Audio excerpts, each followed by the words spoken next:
आज मुजफ्फरनगर में चुनाव की पहली प्रेस कॉन्फ्रेंस हो रही है। सबसे पहले मैं चौधरी चरण सिंह जी को याद करता हूं। चौधरी चरण सिंह जी ने जो रास्ता दिखाया था किसानों को मजबूत करने के लिए, उनको सशक्त करने के लिए, उनकी फसल पैदावार की सही कीमत मिल जाए और किसान का परिवार आर्थिक रूप से कैसे संपन्न हो। चौधरी चरण सिंह जी, बाबा टिकैत जी, नेताजी और अजीत सिंह जी ने लगातार समय समय पर सरकार को जगाने का काम किया। जो सरकारें गूंगी बहरी हो गई थीं, उनको जगाया, उस आंदोलन को आगे बढ़ाने का काम किया। मुझे खुशी है इस बात की कि आज जयंत चौधरी जी और हम लोग मिलकर के उस विरासत को आगे बढ़ा रहे हैं। ये चुनाव जहां किसान के भविष्य का है, नौजवान के भविष्य का है, व्यापार को आगे बढ़ाने का है, वहीं चौधरी चरण सिंह जी की विरासत को आगे बढ़ाने का भी है, जो किसानों को संपन्न बनाना चाहते थे। किसानों के लिए सपना देखा था कि वो संपन्न हों, लेकिन जो हालात हैं, भारतीय जनता पार्टी ने किसानों को कहा कि उनकी आय दोगुनी होगी, फसल समय पर खरीदी जाएगी और भुगतान भी समय पर होगा। लेकिन जिस तरीके से जो 3 कानून लाए गए बिना किसानों की राय मशवरे के, और मैं बधाई देना चाहता हूं किसानों को, उनकी ताकत का एहसास दिलाया। लोकतंत्र में किसानों ने एकजुट होकर के और सब कुछ भूल करके एक साथ खड़े होकर के मजबूर किया सरकार को, और सरकार को अंततः वो कानून वापस लेने पड़े। भारतीय जनता पार्टी आज भी नहीं कह सकती है कि वो 3 कानून क्यों लागू किए थे और 3 कानून क्यों वापस ले लिए।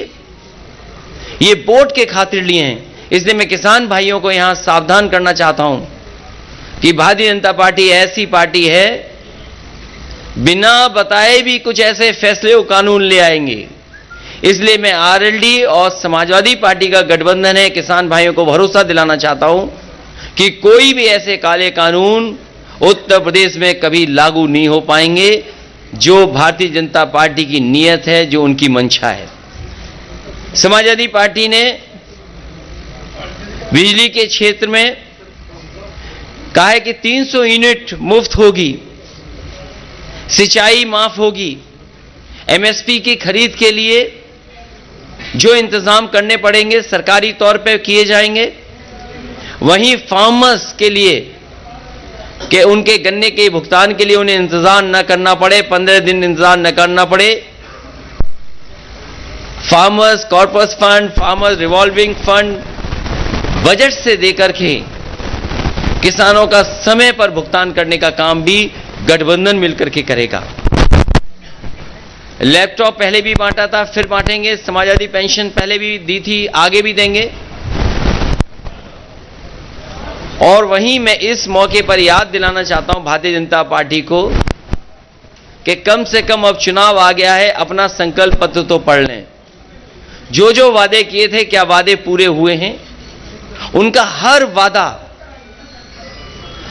वादा जुमला निकला, झूठे विज्ञापन दिए, आज भी आंकड़ों की खिलवाड़ कर रहे हैं। और जब भारतीय जनता पार्टी घिर जाती है तो बुनियादी मुद्दों से हट करके काम करती है। मुझे उम्मीद है कि इस क्षेत्र में हमेशा गंगा जमुनी तहजीब, भाईचारा और आपस में मिलकर के नकारात्मक सोच को हमेशा नकारा है। इस चुनाव में भी नकारात्मक सोच को नकारने का काम करेंगे और मुझे उम्मीद है कि इस बार ऐतिहासिक जीत होने जा रही है। आरएलडी और समाजवादी पार्टी मिलकर के उत्तर प्रदेश से भारतीय जनता पार्टी का सफाया करेंगे। एक सवाल किया गया था कि चुनाव के नियमों का अनुपालन। कल हमारे बुढ़ाना क्षेत्र के जो प्रत्याशी हैं राजपाल बालियान जी ऑनलाइन उन्होंने निवेदन किया ईसी में कि एक वीडियो वैन वो चलाना चाहते हैं। एक दिन बीत चुका है, अभी तक उन्हें अनुमति नहीं दी गई, जबकि बीजेपी की वैन आप देख रहे हैं पूरे प्रदेश में चलाई जा रही है। हमारे पार्टी के लोग, गठबंधन के लोग ऑब्जर्वर से मिलेंगे और हमें उम्मीद है कि इस तरह की जो शिकायत है उनका निस्तारण निष्पक्ष रूप से चुनाव आयोग के अधिकारी करें। और मैं आपको बताना चाहता हूं कि कर्मचारियों में बहुत भारी रोष है, नाराजगियां हैं सरकार से और उम्मीद के साथ गठबंधन की तरफ वो देख रहे हैं। ओपीएस की बात अखिलेश जी ने कही है, कई वादे हमने किए हैं। आज स्थिति यह है कि पोस्टल बैलेट की व्यवस्था में अधिकारी उनके वोटर आई कार्ड मंगवा रहे हैं। मैं निवेदन करना चाहूंगा सभी कर्मचारी से, पुलिस कर्मियों से जिनकी वोट पोस्टल बैलेट से पड़नी है, सतर्क रहें। बैलेट पेपर लेकर वोट बना के ही दें। अपने वोटर कार्ड को अधिकारी भी मांगे, उसको ऐसे ना दें। धन्यवाद।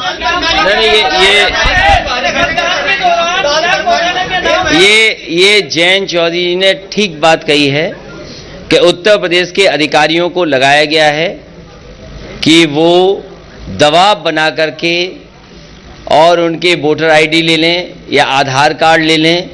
और हो सकता है जिस तरीके से जिला पंचायत में अधिकारियों ने मन मर्जी के से वोट दिलवाए थे, इसमें भी लोगों पर दबाव बना रहे हैं। हम भी लिख करके चुनाव आयोग को इस बात को देंगे।